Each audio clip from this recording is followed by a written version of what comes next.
Ini babe saru jorok. Dadi sampean mboten usah guyu, aku yo gak guyu. Jorok soalnya. Tapi sebagian orang memang mengatakan tidak perlu itu diterangkan. Kenapa? Karena tanpa diterangkan orang-orang sudah bisa melakukan jima. Ketika zakarnya orang laki-laki itu berdiri, maka 2/3 akalnya tidak berfungsi.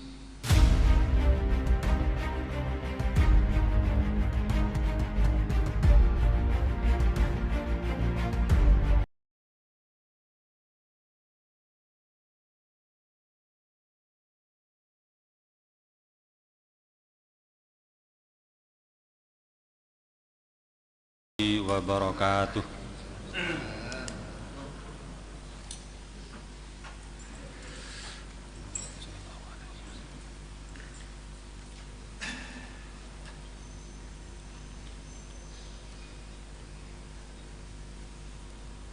Al-Fatihah.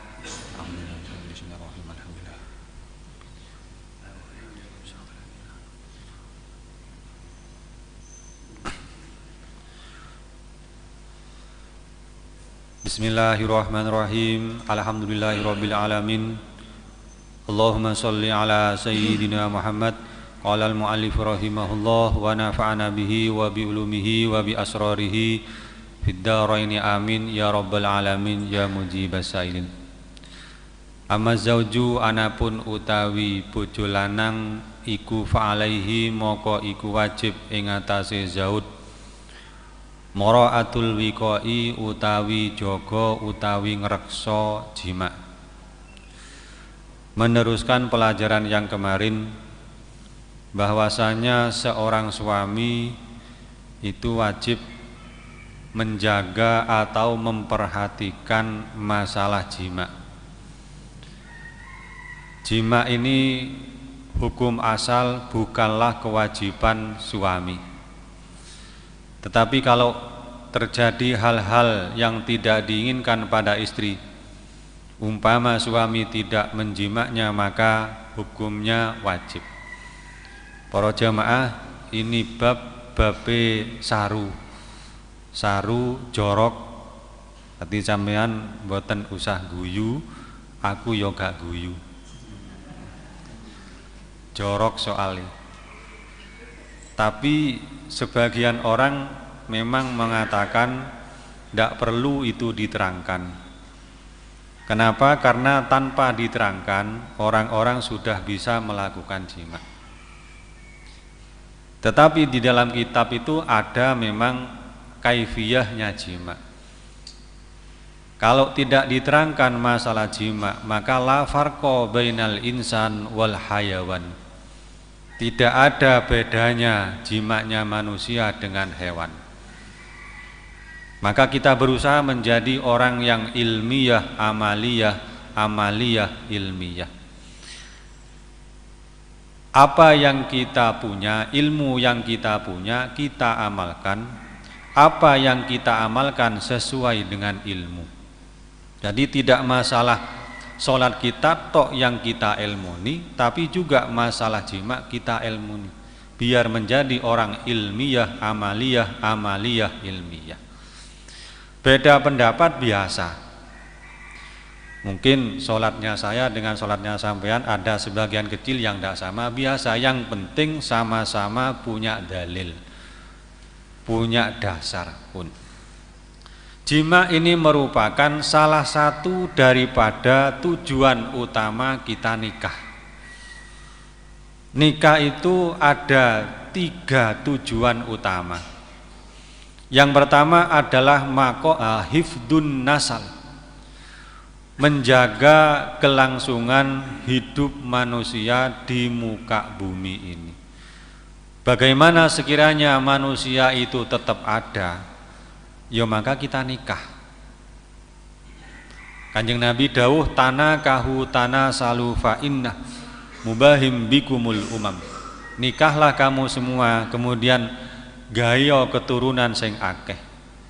Soalnya apa? Engko aku dek dino kiamat sombong-sombongan dengan nabi yang lain, akeh-akehan umat. Bagaimana kita bisa membuat anak kalau tanpa nikah? Bagaimana kalau cuman nikah toh tanpa jima, ya tidak bisa buat anak. Kasirul aulad, kasirul arzak. Banyak anak, banyak rezeki. Tapi keterangan ini jangan diartikan mentah-mentah. Banyak anak, banyak rezeki ini maksudnya perbanyak anak sampean, tapi sing bobot-bobot. Wuru ono ngaji, ojo diwurui ilmu umum tok. Biar nanti sampean-sampean tidak melas lek wis tuwek. Jadi kembali lagi, tanakahu tanasalu, nikahlah kamu semua dan buatlah keturunan. Tanpa nikah kita tidak bisa buat keturunan. Nikah tok tanpa jima juga tidak bisa membuat keturunan. Jadi yo nikah yo jima, kecuali ada memang orang yang tidak nikah, tidak jima tapi punya keturunan. Siapa itu? Sayyidatina Maryam alaihassalam, ibunya Nabi Isa. Ibunya Nabi Isa itu tanpa nikah, tanpa jima, menghamil. Akhirnya apa? Diusir oleh masyarakat sekitar. Beliau melahirkan di padang pasir. Setelah lahir anaknya dibawa kembali ke kampungnya, bukan diterima malah dicemooh oleh masyarakat sekitar. Cerita itu diabadikan di dalam Al-Quran. Qalu ya Maryamu laqad ji'ti syai'an fariya. Mereka mengatakan, Maryam, awakmu balik maneh nang kene syai'an fariya, dengan membawa sesuatu yang agung sing rupa bayi. Jadi fariya itu agung. Jadi lek tuku sepeda tuku vario. Ojo liyane. Artinya agung. Kemudian ya ukhta Harun makana abuki mra'a sauin wa makanat ummuki baghiyah. Wahai saudaranya Harun, abahmu iku bukan imro'an sauin, bukan penzina. Wa makanat ummuki baghiyah, ibumu bukan pelacur. Kok sampai niku dadi pelacur, duwe anak tanpa nikah, tanpa bapak. Akhirnya apa? Sayyidah Maryam langsung fa'asyarat ilaihi. Sayyidah Maryam langsung nuding anake sing asmo Isa. Jadi kaumnya itu suruh tanya kepada Isa sing masih bayi. Ngamuk kaumi. Qalu kaifa nukallimu man kana fil mahdi sobiyya. Awakmu iki gendeng Maryam. Mosok aku kon takon nang bayi. Jelas saya so jawab. Nah, dalam kejadian semacam itu Sayyidina Isa alaihi salam ketika itu masih umur 40 hari langsung bisa bicara. Qala inni Abdullah. Ini bayi masih umur 40 hari. Nabi Isa langsung jawab, inni Abdullah, saya ini hambanya Allah. Moro langsung cep kaumnya itu. Ono bayi kok iso ngomong, sampun. Jadi tujuan utama daripada nikah adalah hifdzun nasal, untuk membuat kelangsungan manusia, biar manusia tidak punah di muka bumi, maka nikah, kemudian buat anak. Yang nomor 2, ikhrajul ma alladzi yadurru ihbasuhu bil badan. Tujuan utama daripada kita nikah mengeluarkan air yang umpama air itu tidak keluar akan membahayakan badan, akan bahaya pada diri sendiri. Di sini tidak dirangkan apakah nggarai kolesterol atau asam urat atau yang lainnya. Jadi mani iku penyakit, kudu ditokno. Lek mboten ditokno bahaya nih kepada badan. Bahkan tidak cuman bahaya kepada badan, kepada akal pun punya dampak yang berat. Wa qala Fayyad ibni Najih, iki saru pokoknya. Idza qama dzakarur rajuli dzahaba sulusa aqlihi. Ketika zakarnya orang laki-laki itu berdiri, maka 2/3 akalnya tidak berfungsi. Ini ibu-ibu harus tahu. Dadi lek zakare wong lanang iku pun ngadeg, 2/3 akalnya tidak berfungsi. Orang yang sibuk jadi Pak Lurah, jadi Pak Camat, jadi ini, kok kepingin melakukan jima terus gak jadi, terus dia berangkat, tetap berangkat, memberikan sambutan ini bulet. Kenapa? Karena 2/3 akalnya tidak berfungsi. Supaya berfungsi, ya harus dikeluarkan maninya tadi. Kate nang Malang, babas nang Ampel Gading. Ora krono krebet ditutup, karena memang akalnya tidak berfungsi. Lebih-lebih mau sholat isya iso 3 rakaat. Wa ba'duhum yaqulu dzahaba sulusu dinihi. Sebagian ulama mengatakan ketika orang laki-laki itu zakarnya berdiri, maka 1/3 agamanya hilang. Wa kanal Junaid yaqul ahtaju al-jima'a kama ahtaju ilal qut. Saya itu butuh jima seperti saya butuh pada makanan. Dadi lek aku gak mangan aku loyo, aku lek gak jima aku loyo. Dawe Syekh Junaid Al-Baghdadi. Fazaujatu ala tahqiqi kutun. Hakikatul amri, istri ini merupakan kekuatan daripada suami. Tanpa istri orang itu lemes. Dadi ojo sembarangan nang wong wedok. Suksesnya suami karena ada orang di belakangnya, yaitu istri. Wasababun li taharatil qalbi. Istri juga menyebabkan hati kita itu plong. Walidzalika amara Rasulullah sallallahu alaihi wasallam kullaman waqa'a nadruhu alam ra'atin fataqat ilaiha nafsuhu ayyu jami'a ahlahu. Gusti Kanjeng Nabi memerintah setiap orang yang melihat perempuan, setiap orang laki-laki yang melihat perempuan, kemudian orang laki-laki itu punya syahwat kepada perempuan tadi, ayyu jami'a ahlahu, disuruh pulang mbek Kanjeng Nabi, mulya awakmu, temonono istrimu. La apa ya terusno dhewe. Li anna dzalika yadfa'ul waswas anin nafsi. Karena itu semua bisa menghilangkan was-was di dalam hati. Apakah ada dasarnya? Ada. Warawa Jabir radhiyallahu anhu annan nabiyya sallallahu alaihi wasallam ra'a imra'atan fadakhala ala Zainab faqadha hajatahu.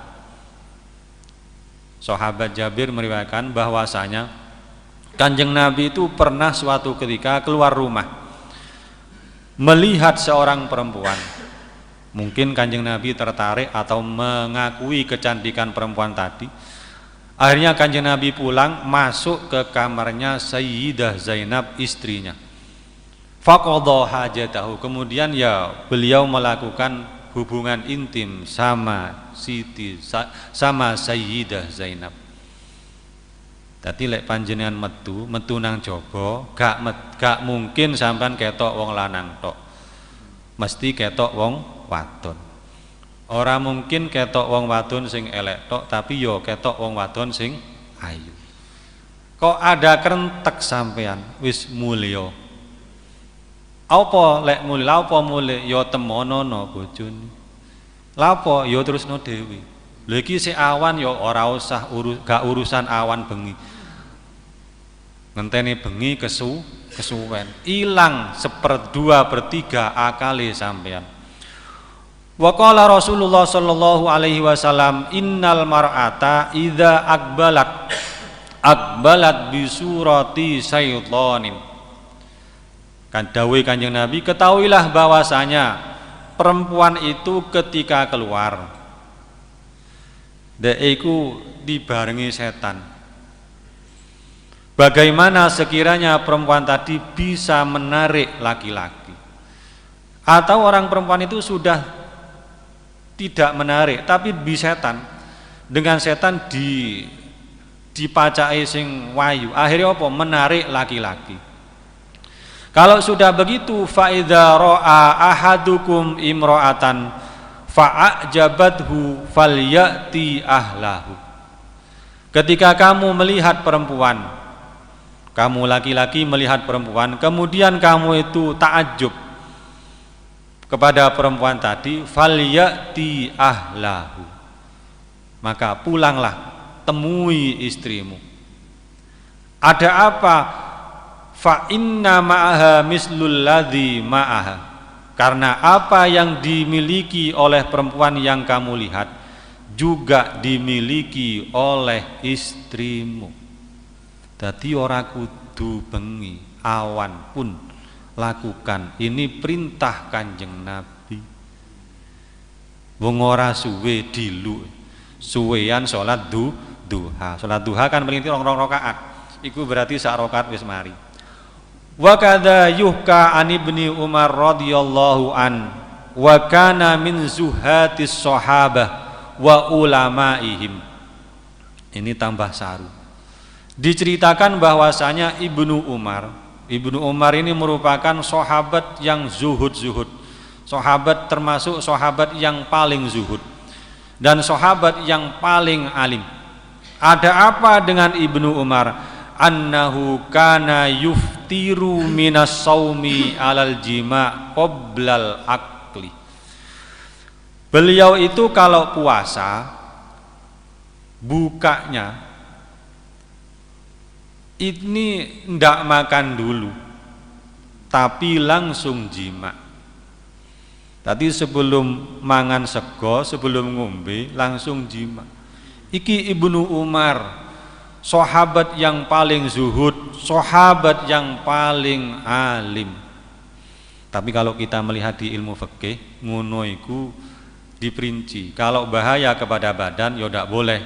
Kalau badannya fisiknya kuat monggo. Padha karo ahli-ahli hisab itu, ora mangan sik rokokan sik, ya ora apa-apa lek badannya kuat. Begitu juga masalah jima. Alasane apa? Warubama jama'a qabla ayyu shalliyal maghrib summa yaghtasilu wa yusalli wa dzalika litafrigil qalbi. Alasannya Ibnu Umar kok jima dulu sebelum makan, karena kadang-kadang atau bisa jadi jima sebelum sholat, jima sebelum makan, kemudian sesudah itu mandi, sholat, ini bisa mengosongkan hati li ibadatillah, untuk ibadah kepada Allah. Jadi sholat maghrib itu bisa betul-betul fokus kepada Allah. Lek wis mari jima.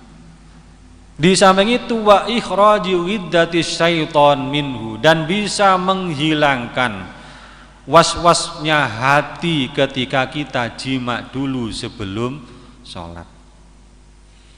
Makanya teng kitab ya Allah Kasifatus Saja karangan Syekh Nawawi Al-Bantani, atau di kitab Tanwirul Qulub itu karangan Syekh Amin Al-Qurdi, di situ diterangkan makruh melakukan sholat ketika orang itu mau jima.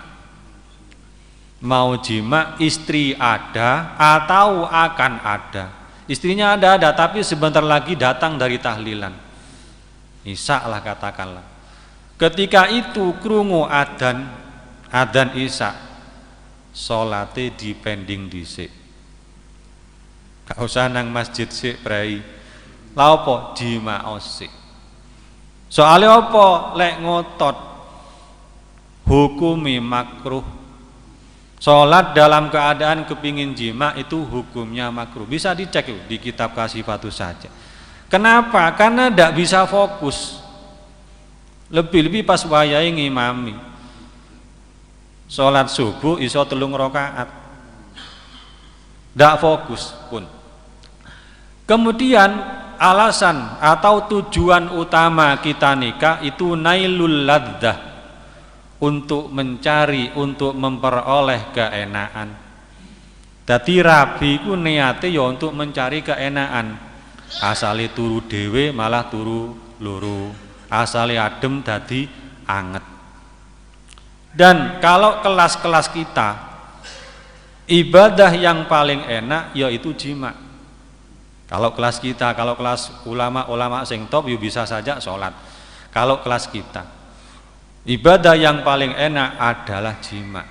Dan jima ini bisa menyebabkan kita wusul kepada Allah. Tidak cuma sholat tok, jima pun bisa menyebabkan kita wusul kepada Allah.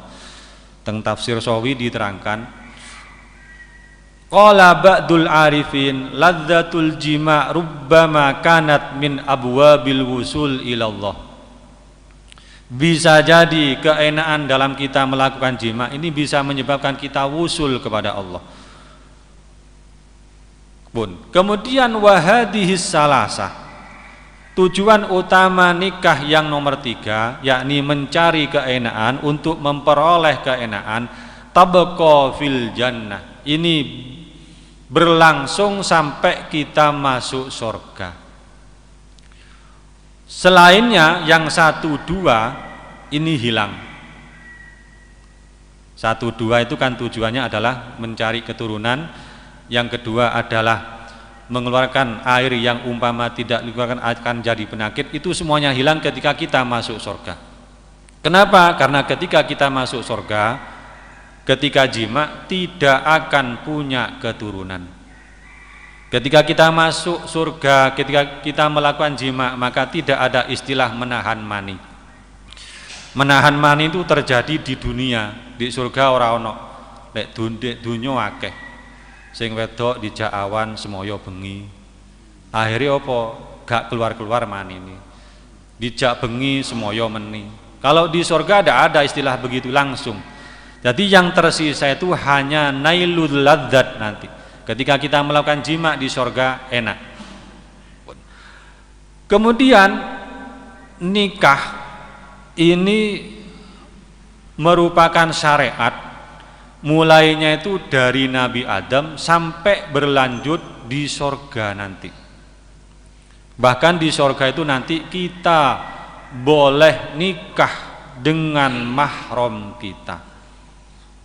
Di kitab I'anatul Thalibin itu diterangkan, boleh bagi kita menikahi mahram kita, boleh kita menikah dengan bebek kita, menikah dengan ponakan kita, bahkan dengan saudara kita itu boleh, tidak apa-apa. Ma'adal wusul wal furu, kecuali menikahi bapak, kecuali menikahi anak, itu yang tidak boleh. Selain itu boleh semuanya. Kemudian wayubda'u wa yustahabbu ayyabda'a bismillahi wa yaqra'u qul huwallahu ahad wa yakburu wa yukabbiru wa yuhallilu. Ini sudah masuk pada poin yang jorok. Ketika kita mau melakukan jima disunatkan baca bismillah. Ini diterangkan biar beda antara manusia dengan hewan. Baca bismillah dulu, kemudian yaqra'u qul huwallahu ahad, baca qul huwallahu ahad. Kemudian wa yukabbiru, baca takbir. Wa yuhallilu, kemudian baca tahlil sebelum jima. Berarti lek sampean bengi-bengi gak iso turu, ya iki. Wa yaqulu Allahumma ij'alha dzurriyyatan thayyibah in kunta qaddarta antukhrija dzalika min sulbi. Doa, ya Allah, lek panjenengan memberikan anak kepada saya, lek panjenengan menakdir saya punya anak, maka jadikanlah anak saya dzurriyyatan thayyibah, Atau doa yang lain, Allahumma jannibni asyaitona wa jannibis syaitona ma razaqtana. Ya Allah, jauhkan kami dari setan, biar anak saya menjadi orang-orang yang soleh dan solihah. Wa in qarubat minal inzal fakul fi nafsika wala tuharrik syafataika. Ketika memuncak iki ya memuncak wis melek merem ngono iku, fakul fi nafsika la tuharrik fi syafataika, sampean kerentek dalam hatinya, alhamdulillahilladzi khalaqa minal ma'i basyara, kerentek, ndak usah diomongkan. Wa kana ba'dul ashabil hadis yukabbiru hatta yasma'a ahlud diyar sautahu. Sebagian ashabul hadis ketika melakukan jima ini baca takbir Allahu Akbar sampai seisi rumah itu mendengar. Bahkan tidak cuman seisi rumah, tonggoni ya krungu. Tadi lek sampean krungu bengi-bengi kok krungu tonggoni kok takbir Allahu Akbar berarti. Nah, summayan harifu anil kiblah, kemudian jangan sampai kita itu menghadap kiblat. Orang jima ini posisi suami dan istri tidak sama. Suami madhep ngetan berarti istri ini madhep ngolor, utawa diwalik. Maka jangan sampai suami istri itu madhep ngolon, berarti kudu madhep ngalor utawa madhep ngidul. Kemudian waliwati nafsahu wa ahlahu bisaubin, tutuplah dirimu dan istrimu dengan kain, alias ojo telanjang bulat, terserah apakah sarung, apakah terpal atau yang lainnya, pokok ojo mudo blejet. Karena Rasulullah sallallahu alaihi wasallam yuwatti rasahu wa yaghudda ra'sautahu wa yaqulu lil mar'a alaiki bisakinah. Kanjeng Nabi itu ketika melakukan hubungan intim menutup kepalanya. Kemudian wa yughudda sautahu, beliau mengucapkan dengan pelan sekali kepada istrinya, alaiki bisakinah, menengo awamu ojo rami. Iki apa yang dilakukan oleh Kanjeng Nabi, sampun moga-moga manfaat. Al-Fatihah.